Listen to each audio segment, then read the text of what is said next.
Look around you. This world, our Earth, is a miracle. It is a swirling blue marble, alive and breathing in the silent darkness of space. But our cradle is groaning under our weight.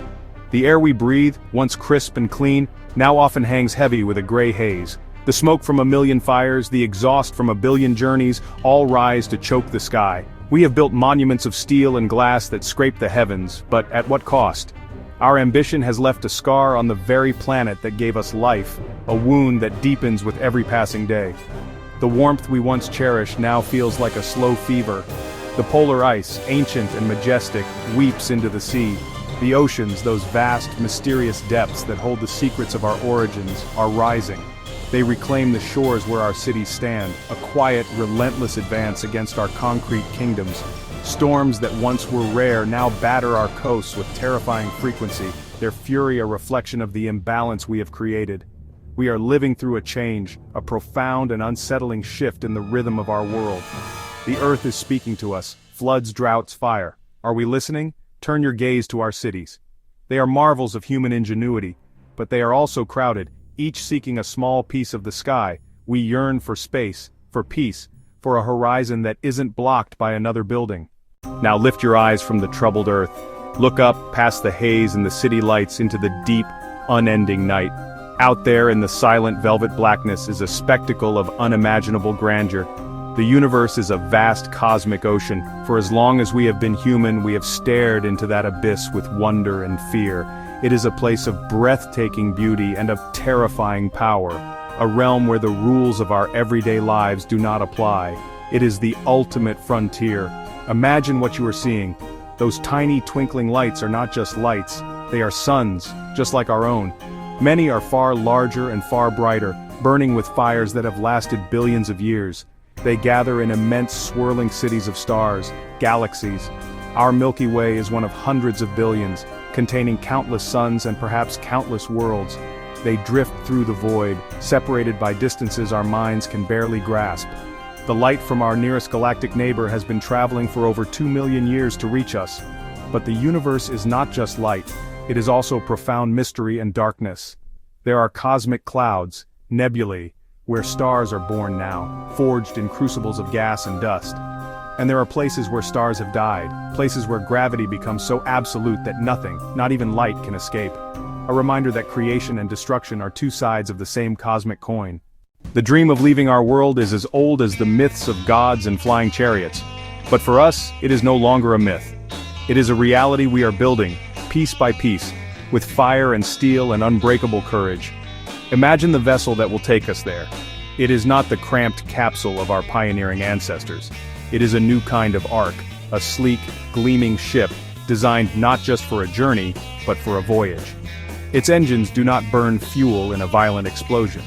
They hum with the controlled power of fusion, or perhaps something even more advanced, something that warps the very fabric of space around it. Step inside. The air is clean, recycled, tasting of pure oxygen and possibility. Through vast windows of diamond-hard glass, you see the earth fall away behind you.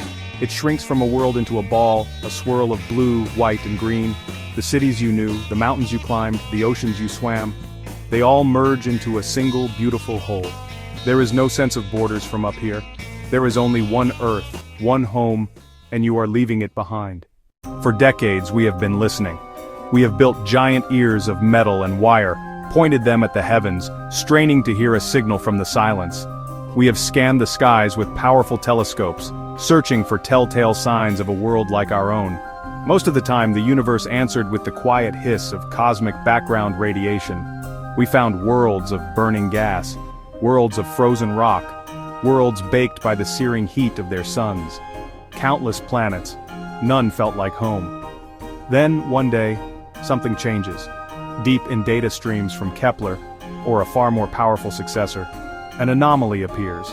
A faint dip in the light of a distant sun-like star, a tiny shadow passing in front of it. This has happened thousands of times before, but this time is different. The planet is the right size. It orbits at the perfect distance, not too hot, not too cold. It sits in the Goldilocks zone where liquid water could exist. Quiet excitement builds in observatories and labs worldwide. Astronomers feverishly check the data, run simulations, and point other telescopes at that one insignificant star. They analyze the light passing through the planet's atmosphere. What they find makes their hearts beat faster. Spectral analysis shows the signature of oxygen, methane, water vapor. These are the building blocks of life as we know it. The news isn't shouted at first, it's whispered in reverent tones. Could it be true? After years of searching, have we finally found it? The discovery is more than data on a screen. It's a paradigm-shifting moment for humanity. We have long wondered if we are alone. Let your imagination travel across the light years. Cross the unfathomable gulf of space to this new world, this beacon of hope. What would it be like to stand on its surface? Let's call it Ethelgard, an old name for a new beginning. As your ship descends through its atmosphere, you see not a familiar blue sky but a soft, ethereal glow of lavender and rose. This celestial aurora is not confined to the poles. It dances across the entire sky.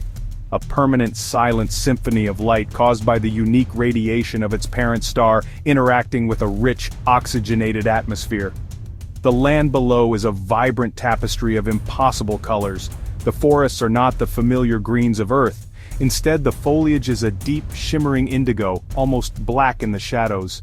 The leaves of these alien trees are broad and fan-like, angled to catch the gentle light of their star. They seem to breathe with a life of their own, their surfaces pulsing with a faint internal bioluminescence. There is a sense of ancient life here, a feeling that this world has been evolving, undisturbed, for eons.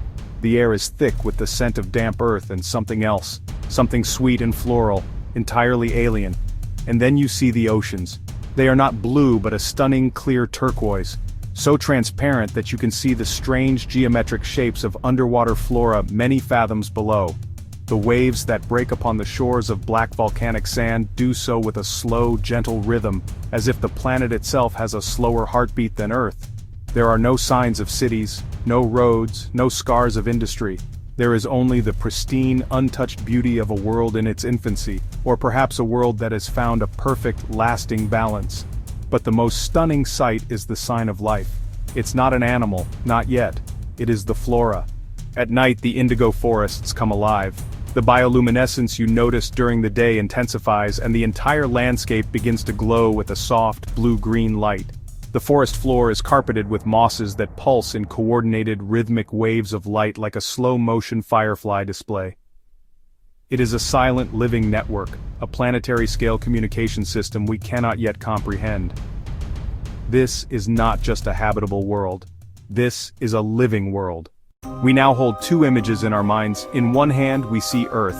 We see the beauty of our home, but we also see the strain. Smog-choked skies, the polluted rivers, the ever-expanding deserts where forests once stood. We feel the anxiety of a world struggling to support the billions of lives that depend on it. Our home is weary. Testament to our successes, testament to our failures, a beautiful but troubled paradise pushed to its limits. The hope we have for Earth is a hope for healing, for restoration, for a return to balance. A hope tinged with the fear we may have gone too far. In our other hand, we hold the image of Ethelgard, a world of pure potential, a blank slate, a chance to begin again. Glowing skies, indigo forests, not just a new place but a new idea. The hope it offers is not of healing but of creation, a fresh start where humanity could learn from past mistakes. No old wounds, no ancient grievances, no borders drawn in the sand. Only the promise of a world untouched by human error, a pristine canvas for a new future. The contrast between the two worlds is stark and powerful. The hope it offers is not just an escape route, it is an inspiration. The journey to Ethelgard would be the most monumental undertaking in human history. It would require a unity of purpose we have rarely, if ever, achieved. Nations would have to set aside their differences, pooling their resources, pooling their knowledge, pooling their best and brightest minds. The mission would not be for the benefit of one country or one corporation but for all of humanity. It would be a global effort, a collective reaching for the stars. The very act of planning such a voyage could be a catalyst for peace on Earth, a common goal that transcends our petty squabbles. But who would go, and who would be left behind? This is the heartbreaking question at the core of this dream. We cannot move all of humanity to a new world. The first ships would carry only a handful of pioneers, scientists, engineers, doctors, thinkers. They would be the seeds of a new human civilization sent out to plant roots in alien soil. They would be leaving behind their families, their friends, everything they have ever known. Theirs would be a sacrifice of unimaginable proportions, a journey into a permanent exile for the sake of the species. For those who remain on Earth, the discovery of Ethelgard would change everything. It would be a constant presence in our sky, a tiny point of light that holds an immense promise. Imagine the moment of arrival. After a journey that has spanned a lifetime, the first human explorers step out onto the soil of Ethelgard. Close up, the first astronaut's boot print on dark, crystalline soil, indigo forest glowing behind. They take their first breath of alien air, familiar oxygen, strange, new scents. They stand beneath a lavender sky, surrounded by a forest that glows with its own inner light. In that moment, they are more than just explorers. They are the fulfillment of a dream that is as old as humanity itself. They are the living proof that we are not bound to our cradle. The existence of a world like Ethelgard offers a powerful, almost spiritual kind of hope. It suggests that the universe is not a cold, empty, and meaningless place. It suggests that life may not be a bizarre cosmic accident, but perhaps a fundamental property of the cosmos. If a world like this can exist, then others can too. The universe may be teeming with life, with worlds in all stages of development. We may be part of a vast, cosmic community that we are only just beginning to discover. This idea is a balm for our existential loneliness. This discovery could ignite a new renaissance on Earth. The challenges of interstellar travel, of building a self-sustaining colony on a new world, would spur incredible technological and scientific innovation. The knowledge we would gain from studying a new biosphere, a new geology, a new climate, would be immeasurable. It could even provide us with the keys to solving our problems back home. Perhaps by learning how Ethelgard's stable ecosystem works, we could learn how to better heal our own. We find ourselves at a crossroads, not just as a civilization but as a species. Behind us lies the long, winding path of our evolution on Earth, a story of struggle, triumph, and profound connection to this planet. Ahead of us lies the infinite, beckoning expanse of the cosmos, filled with mysteries we are only just beginning to unravel. The discovery of a world like Ethelgard is a turning point in that story. It is a signpost on the cosmic road, pointing toward a future we had only dared to imagine in our fiction. This journey forces us to ask the most fundamental questions. What is our purpose? Is it to be the temporary custodians of a single, fragile planet? Or are we destined for something more? Are we meant to be the seeds of consciousness, spreading life and intelligence from our world out into the silent void?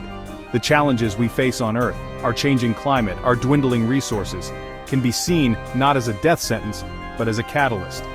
Perhaps they are the evolutionary pressure we need to force us out of the nest, to compel us to take flight into the vastness of space.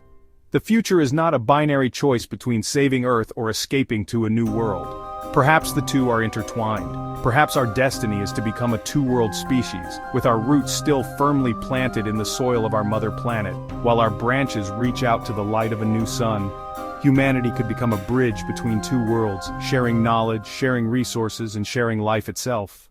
Earth would forever remain our ancestral home, a sacred place, a living museum of our origins, while Ethelgard becomes the home of our future, a place of innovation and new beginnings. And so, we are left with a question that will echo through the generations to come. It is a question that holds both the weight of our past and the hope of our future.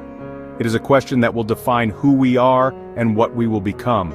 Is this beautiful, troubled, and singular planet, our Earth, the only home we will ever know, or is it just our first? The universe waits for our answer. Will this be humanity's second home? Will this be humanity's second home? Is Earth our only home, or just our first?